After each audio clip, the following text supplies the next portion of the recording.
रुचिका अपने बेटे सौरभ के साथ जबलपुर के गांव में रहती थी। उसका पति शैलेश सऊदी अरब में कमाने के लिए गया हुआ था। शादी के 10 साल बाद एक दिन सऊदी से खबर आई कि कंपनी में मशीन की खराबी की वजह से शैलेश की मृत्यु हो गई। फिर कुछ दिन बाद उसका शरीर घर आया। हे प्रभु, आपने ये क्या किया? इनके सिवा हम दोनों का है ही कौन इस दुनिया में?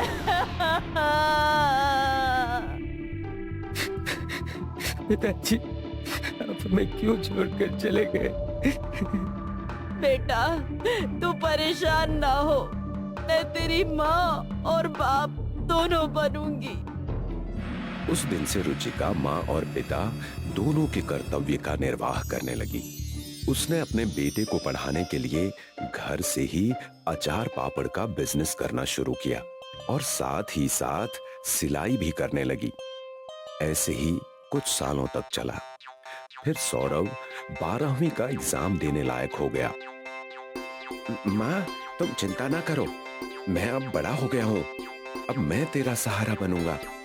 हाँ बेटा, मैं भी तो इसी दिन का इंतजार कर रही थी। एक दिन तू मेरा सहारा बनेगा।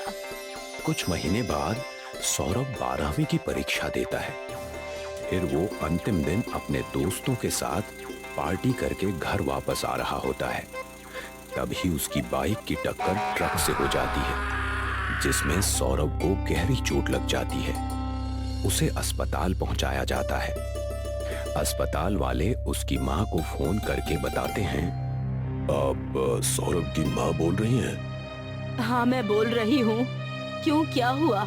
आप कौन हैं और कहाँ से बोल रहे हैं? हम सिटी हॉस्पिटल जबलपुर से बात कर रहे हैं। आपके बेटे सौरभ का एक्सीडेंट हो गया है, जिन्हें इस अस्पताल में लाया गया है। आप जल्दी यहाँ आ जाइए। ये बात सुनकर रुचिका को एक झटका सा लगता है, परंतु वो खुद को संभाल कर अपने बेटे के पास पहुंचती है। उसका बेटा आईसीयू में होता है। तब रुचिका डॉक्टर से मिलती है। मेरा बेटा ठीक तो है ना? देखिए, आपके बेटे को गहरी चोट आई है, जिससे उसकी किडनी भी काम करना बंद कर रही है। मुझे उसको दूसरी किडनी लगानी होगी। डॉक्टर, आप ये क्या कह रहे हैं? हाँ, मैं सही कह रहा हूँ। आप 10 लाख रुपए का इंतजाम कर दीजिए। लेकिन डॉक्टर, मेरे पास तो कुछ भी नहीं है। जो मैं बेच दूं तो भी मुझे इतने सारे पैसे मिल सके। अगर आप नहीं कर सकती हैं, तो हम इन्हें 2 महीने से ज्यादा नहीं बचा पाएंगे। ये सब सुनकर रुचिका बहुत ज्यादा चिंतित हो जाती है और फिर वो अपने पति को याद करके जोर जोर से रोने लगती है। ये देख डॉक्टर उसे चुप कराता है और कहता है, आप परेशान ना हो, ऊपर वाले के आगे किसकी चलती है। डॉक्टर, और कोई उपाय हो सकता है क्या? मैं अपनी किडनी दे सकती हूँ उसे? आप ये क्या कह रही हैं? आपकी तो उम्र भी ज्यादा हो गई है। आप मेरे सवाल का जवाब दीजिए। हाँ, हो सकता है, लेकिन उसके लिए आपको अपने हेल्थ का चेकअप करना होगा। मैं अपने बेटे के लिए सब कुछ करने को तैयार हूँ। फिर उसका हेल्थ चेकअप होता है और डॉक्टर उसे वजन कम करने की सलाह देते हैं।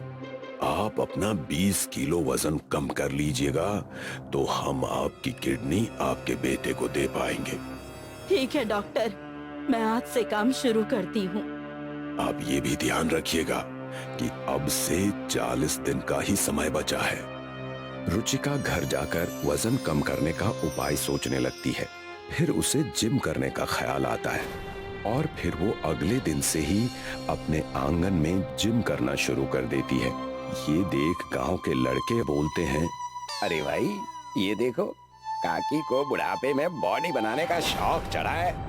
अरे भाई, काकी को सुंदर होने और लड़कों जैसा बनने का मन किया होगा, इसलिए जिम कर रही है। बेटे को जिम सिखाने की उम्र में खुद जिम करके लड़कों पर बिजली गिराएंगी। ये सब सुनकर रुचिका को मन में बहुत बुरा लगता है। वो अंदर जाकर खूब रोती है, परंतु फिर अपने बेटे को ध्यान करके हौसला बनाती है और फिर काम में लग जाती है। ऐसे ही 10 दिन गुजरते हैं।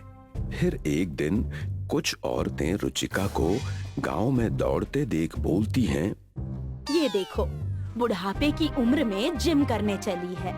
अरे, इनको अब जवान होने का मन किया है। बहन, अगर बुढ़ापे में इनकी कोई हड्डी टूट गई तो सारी जवानी निकल जाएगी। चले जाओ यहाँ से, मुझे काम करने दो। अरे काकी, तुम्हारे भले के लिए कह रहे हैं, अपनी उम्र तो देखो। चले जाओ यहाँ से, मुझे नहीं चाहिए तुम्हारी सलाह। चलो बहन यहाँ से, आज के युग में तो किसी को अच्छी बात बताना भी बेकार ही हो गया है। रुचिका के रूखे व्यवहार से अचार पापड़ की बिक्री और सिलाई भी कम आने लगी थी, जिससे वो चिंतित थी। परंतु अपने बेटे के लिए वो वजन कम करने में लगी हुई थी। दिन गुजर जाते हैं और फिर वो डॉक्टर से मिलती है। डॉक्टर, आपने जो कहा था वो मैंने कर लिया। तो अब आप रेडी हैं? हाँ डॉक्टर। रुचिका को डॉक्टर ऑपरेशन के लिए तैयार कर ऑपरेशन थिएटर में ले जाते हैं। दोनों माँ बेटे वहाँ मिलते हैं। तब सौरभ कहता है, माँ मुझे माफ कर दीजिए, मैं अपने बेटे होने का कर्तव्य भी नहीं निभा पा रहा हूँ। नहीं बेटा, कर्तव्य तो अभी बाकी है और वो तुम जरूर पूरा करोगे। फिर डॉक्टर दोनों का ऑपरेशन करके किडनी ट्रांसफर करता है। कुछ घंटों के बाद रुचिका को होश आता है। बधाई हो रुचिका, ऑपरेशन सक्सेसफुल रहा। अब आपका बेटा स्वस्थ है। धन्यवाद डॉक्टर। आप जैसी माँ को मेरा दिल से सलाम है, जो अपने बेटे के लिए जीवन दान भी कर देती है। कुछ दिनों की जांच के बाद रुचिका सौरभ को वापस अपने घर ले आती है। ये खबर अखबार और टीवी चैनल पर प्रसारित होने लगती है। ये सब जानकर गांव वाले भी रुचिका के त्याग को सलाम करते हैं। माफ कीजिएगा, हमने आपका मजाक उड़ाया था। हाँ काकी, हमें माफ कर देना, हमने तुम्हारी हंसी उड़ाई। फिर कुछ ही महीनों में सौरभ पूरी तरह से ठीक हो जाता है और एक अच्छी कंपनी में काम ज्वाइन कर अपनी माँ की सेहत का ख्याल रखता है। कुछ महीने बाद वो शादी कर लेता है और फिर पूरा परिवार खुशी से रहने लगता है। सीख, माँ की ममता का कोई मोल नहीं। अपने बेटे के लिए अपना जीवन भी दे सकती है। अपनी माँ का सम्मान करें और साथ रहें।